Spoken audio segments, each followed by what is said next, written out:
Good morning, students. Let's start our lecture. Within last lecture, we have seen some topics, right? So we will continue with the same thing.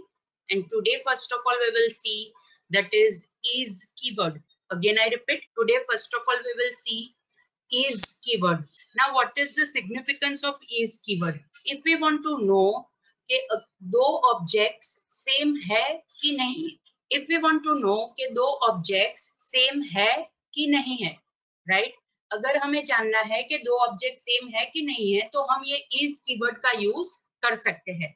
हमें ये भी पता है कि comparison operators है कि जिसका यूज करके हम कंपैरिजन कर सकते हैं। For example, equal to, not equal to, greater than, equal to, less than equal to, these are the comparison operators जो हमें ऑलरेडी पता है, राइट? लेकिन अगर हमें दो ऑब्जेक्ट्स को कंपेयर करना है, राइट, एंड हमें जानना है कि वो दोनों सेम है कि नहीं है, तो वहां पे हम इज ऑपरेटर का यूज करेंगे, राइट? सो इस कीवर्ड का यूज करके हम दो ऑब्जेक्ट को कंपेयर कर सकते हैं, एंड अलोंग विद दैट हम ये भी जान सकते हैं कि वो सेम है, राइट? तो वो हम कैसे यूज करेंगे? ऑब्वियसली इफ कंडीशन के अंदर वो हम यूज करेंगे, right? If object 1 is object 2, then इस हिसाब से हम कंपेयर कर सकते हैं। अगेन आई रिपीट, अगर हमें दो ऑब्जेक्ट को कंपेयर करना है with the help of is keyword, तो हम इफ कंडीशन के अंदर वो कंपैरिजन करेंगे, right? And within that we will write if object 1 is object 2, right? या फिर हम ऐसा भी कर सकते हैं कि अगर हमें ये चेक करना है कि दोनों सेम नहीं है, तो वहां पे हम नॉट ऑपरेटर का भी यूज कर सकते हैं, राइट? कि if not object 1 is object 2, right? इस हिसाब से हम कंपैरिजन कर सकते हैं।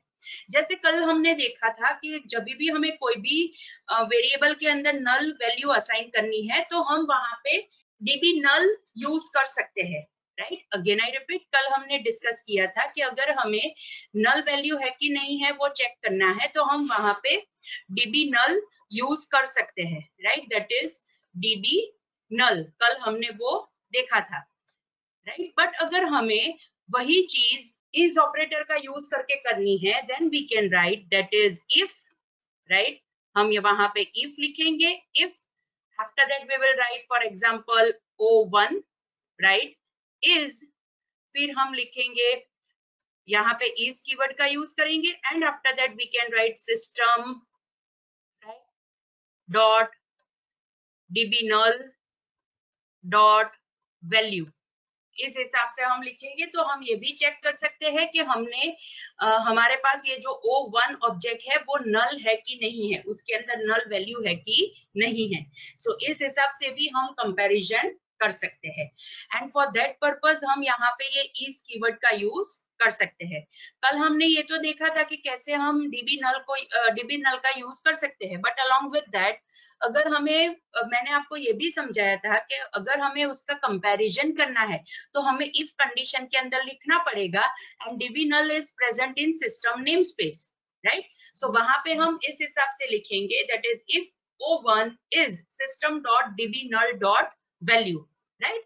सो डीबी नल डॉट वैल्यू क्यों लिखेंगे? बिकॉज डीबी नल का यूज करके हम नल चेक कर सकते हैं, एंड हमें उसकी वहां पे वैल्यू प्रॉपर्टी का यूज करना पड़ेगा, right? So this is how कि आप कैसे इस कीवर्ड का यूज करके कंपेयर कर सकते हैं, राइट? ओके,